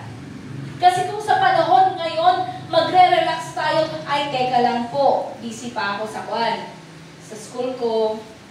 Mas mahalaga sa akin yung school ko. Mas mahalaga sa akin yung marami akong project. Okay, kaya wala na akong panahon para magbasa ng Bible. Wala na akong panahon para mag-pray. Kailangan kasi exam na namin eh. Okay, magdahilan pa tayo. O di kaya, busy ako sa trabaho ko. Overtime kami palagi. Okay, puyat kami palagi. Yung kami nakapag kay Kusuri mo. Puyat na mamaya. Gano'n na siya. Pero, pinipilit pa rin. Pinipilit pa rin na sumunod. We must have that. We can give everything for the kingdom of God. Because we know the value. Only those who know the value. Alam na ba natin kung gaano kahalaga ang kaligtasan, ang langit? Kaya ba natin ipagpalit sa lahat ang langit? It is only by faith na magagawa natin yun. Kasi kung ang meron kang paningin ay katulad ng katulad ng langgam, ang nakikita mo ngayon ay yung ngayon lang. Pero kung ikaw ay meron kang paningin like an eagle, nakikita mo before mas malaking perspective. And the bigger perspective is the perspective of God, perspective of heaven. Anong gusto mong makamit? With honors, ganon. Sa school lang. Sabi ko nga, ang pinaka nakakatakot yung binasa natin kanina. Sasabihin ng Diyos, sasabihin mo, nag-testify naman ako Naggamit naman ako Nag-cash out din naman ako Tapos sasabihin ng Diyos, hindi kita kilala. Yun ang kinatatakutan natin. Na huwag natin hayaan na mawala tayo sa katotohanan. Okay. Kaya na ba natin i-deny ang ating mga family members? Sabi nga sa pagkakao ni Sister Rina, Sunday is family day. Tapos mag-aaya sila. Uy, ngayon lang naman. Pwede naman siguro kayo umabsent muna dun sa church nyo. Kasi, kuwan natin to eh. Dapat buo tayong family dito eh. Sobrang strong ang family ties. Kaya mo bang i-deny ang family mo for the sake of the kingdom of God? In Lucas 14, kahit huwag na natin basahin, deny your family. Ang ibig sabihin sa mag-deny, hindi naman yung pababayaan mo yung pamilya mo. Sa Lucas 14:25 to 35, basahin nyo na lang. Hindi naman dahil, tapos na pala. Ang easy. Okay. Yung tipong, paano natin i-deny sila? Alam natin ang ating priority. Dahil na masyari. Tataliwas ka man sa family mo only when you are obeying the truth. Huwag naman na may panahon ka naman talaga sa kanila tapos irarasunan mo ng irarasunan. Hindi naman ganun. Pero pag nandun na yung dalawang choices, Lord's Day versus Family Day, anong pipiliin mo? Family Day. Lord's Day. Twink ka. Lord's Day versus birthday. Okay, anong uunahin mo? Lord's Day. Okay. Kasi doon natin nakikita na kaya natin i-give up. Kasi miss na miss ko first, yun lang yung time na meron yung pinsan mo. Yun lang yung time na meron yung mahal na mahal mong kapatid. Tapos wala ka. Okay. But we know na we must always choose the kingdom of God. Amen po ba? Amen. Amen. Okay, only by faith. Ito, basahin natin. Lucas 12 verse 15. Can you give up all earthly dreams and greeds? Sa pananampalataya lamang po, kaya natin ma-give up. Sa Lucas chapter 12 verse 15, ang sabi po dito, Then he said to them, Watch out. Be on your guard against all kinds of greed. Life does not consist in abundance of possession. At sinabi niya sa kanilang lahat, mag-ingat kayo sa lahat ng uri ng kasalanan, sapagkat ang buhay ng tao ay wala sa dami ng kayamanan. Ang mga tao sa totoo lang, bakit ka rin susumikap? Of course, gusto namang umangat ang buhay. Hindi po natin yung pinipigilan kasi kailangan talaga natin umangat. As we have the principle of being the head, not the tail. Pero kung dahil nga sa paghahanap mo ng sobrang kayamanan na iyan ay mawawala sa pananampalataya, it will become greed. Okay? Kasakiman na iyon. Mag-ingat tayo. There's a thin line sa desire mo na umangat para makatulong sa church or desire mo yan para sa iyong sarili. We must be awakened. We must be checked. May tuwid tayo. What is your goal? What's your purpose? Okay. Kaya nga only by faith kaya mong i-give up. Paano pag tinawag ka mag-full-time pala? Tapos sinabi ni Pastora, sabi niya, pag magpapastor daw, ang kalintulad mo parang walang-wala ka. Ay, ayoko nang magpastor, mahirap naman pala. Dahil yun ang introduction, yes. But the promise is, you have the right to everything. May karapatan ka. May karapatan ka sa Diyos kasi nga, ang magpapasahod sa iyo ay ang Diyos. Ang magpapabol sa iyo ay ang Diyos. Because you are serving. Sa company nga mismo, hindi pwede na tumabaho ka na walang compensation. Bawal yun sa dole. Sa Diyos pa kaya na pagmamay-ayan niya ang lahat. Kaya nga, ma-encourage tayo. Pray. Pray to God. Para saan ang buhay mo, kapatid? Are you willing to be used for God? Are we willing? Kasi nga, ito kapag tinanggap natin ang pananampalataya, itatabi na lang natin. Parang ganun yun. Tinanggap mo ang pananampalataya, tapos naging tag-upo ka lang, wala ka tatrabahuin kasi tamad ka nga. Okay. Ayaw mong itrabaho ang pananampalataya mo. Okay. Anong mangyayari? May stagnant, mabubulok, maaari kang mawala sa pananampalataya. Pero kapag ikaw ay nag-desire na makipagtrabaho sa Diyos, ibig sabihin, the moment na ikaw ay trumatrabaho, kailangan mo talagang umangat sa pananampalataya kasi nga,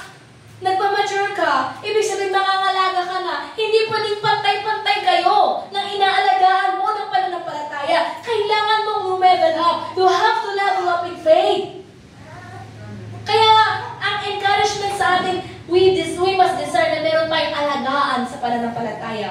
Pag wala kang inaalagaan sa pananampalataya, madali ka lang bumagsak. Dahil sa pagbagsak mo, wala kang iisiping maging casualty na kasama.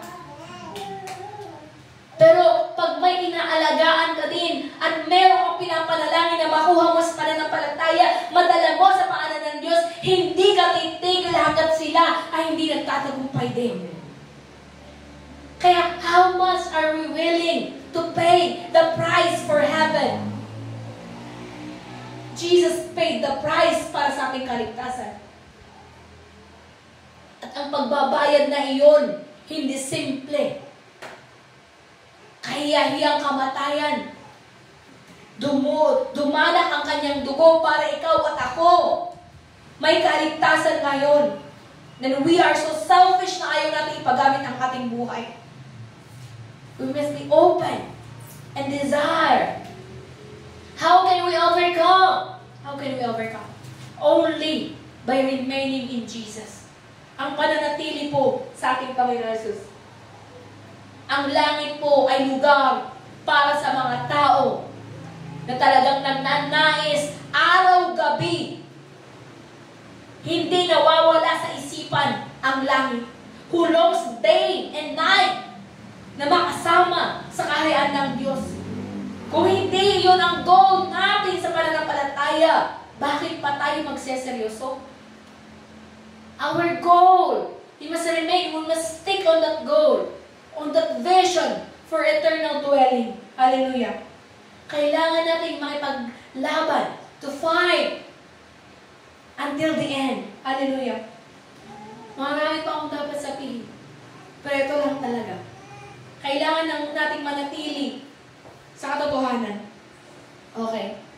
We must love God with all our heart, with all our mind, with all our soul, with all our strength. Ibig sabihin, kasama ang buong nating sarili na ipagamit natin para sa Diyos.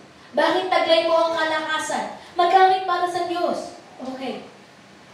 Bakit naiunawaan mo ang salita ng Diyos? Para ikaw din naman ay magamit para makapagpaunawa din sa mga hindi pa nakakaunawa. Amen po ba? Kaya sa pagkakataong ito, tayo po ay manalangin. Let us pray to overcome. Let us pray to overcome until the end. Na tayo nga po ay magtagumpay hanggang sa ating huling hininga. Hindi tayo mawawala sa pananampalataya ito. Let us call the name Jesus. Ihingi nga po natin ng tawad. Ano mga pagkakataon na tunay nga tayo nagpabaya? Ano mga pagkakataon na tunay nga nabulag tayo in our greed sa ating kasakaman sa mundong ito? Ating nangihingi ng tawad ng mga pagkakataon na hindi ang kaharian ng Diyos ang ating focus, kundi ang mga bagay sa mundong ito. Let us pray sincerely, wholeheartedly, desperately, persistently to our God na siya lamang ang makapagkakalaw sa atin na iyo. Let us call the name Jesus 3 times and begin to pray. Jesus, Jesus, Jesus. Aming Diyos, Ama na dakila at tunay nga makapangyarihan sa lahat. Ama, narito kami nagpapatira pa sa iyong harapan. Ama, humihingi ng kapatawaran sa mga pagkakataon, Ama, na hindi ikaw ang aming ipinapanguna. Sa mga pagkakataon, Ama, na we neglect to obey. Ama, na hindi ang iyong kalooban ang aming sinusunod. Pagkus ang sarili lang naming kalooban. Ama, patawarin mo kami, O Diyos. Patuloy mo nga kami ituwid. Ama, ituwid mo ang iyong mga anak. Patuloy mo nga kami paalalahanan. O Diyos, Ama, nais namin magtagumpay sa pananampalataya ito. Nais namin mga panatili, Ama, we want an eternal reward. We want heaven as our eternal dwelling. Father God, O Diyos, Ama, tulungan mo kami. Naglayin ang pananampalataya, Ama, na hindi titigil. Hindi ang nasamang matipinag. Pagkusong Diyos, Father God, na unawaan ng lubusan, Ama, na ikaw lamang ang aming kakapitan. Ang panghahawakan namin ay mga pangako sa salita. We pray for the Holy Spirit to continue, Lord Ama, to work in our heart, in our spirit, to correct us, Father God. Let your word continually penetrate, Lord Ama, ito win ang bawat isa. Father God, paalalahanan na hindi ang mga bagay, naway hindi ang mga bagay sa mundong ito, hindi ang paghanap namin sa yaman sa mundong ito, Ama, ang mga paglalayo sa amin sa kaligtasan. Bagos ko, Diyos, paggamit namin everything in us. Mataglay lang namin, Ama, o Diyos, ang buhay na walang hanggan na kapiling ka. Father God, himukin mo nga ang bawat miyembro ng iglesia nito to be able, with faith, to give up ang mga bagay na humahadlang sa kanilang paglago sa buhay pananampalataya. To be able to overcome the world. To be able to overcome the temptation of this world. Ang madalangin ko sa mga magpagtagumpayan, the lust of the flesh, the lust of the eye, the pride of life. Father God, rebuke us sharply. Patuloy mo nga kami ituwi. Patuloy mo nga kami sa mga palalahanan upang kami sa matagayin namin, Ama, ang pagpapatibay sa aming pananampalataya. Ama, himukin mo nga ang bawat sa Father God, not to be lazy, but to have the diligence, Father God, in obeying you, in obeying your word. We thank you, Father God. Ama, maraming salamat sa mga salita mong ihayag. Salamat ulit sa mga Father God, sa pinagkatiwala mong salita sa amin. Na sa iglesia nito, salamat kami nga, O Diyos Ama, ay naghahawalang pagkatunay na malaya ang banal na Espiritu, Father God, Ama, na kumakausap sa amin upang kami ay patuloy, Father God, Ama, na himpukin, manatili sa katotohanan ito. Ama, salamat ulit Ama, sa iyo lahat ng kapapurihan, sa iyo lahat, Father God, Ama, Jesus, Panginoon, ang aming buhay. We thank you and we glorify your name. Ito ang aming dalangin, depending only on the most powerful name, the name above all names, the name Jesus. Amen. Pinatawagan ko po si Pastor Raymond. For the benediction.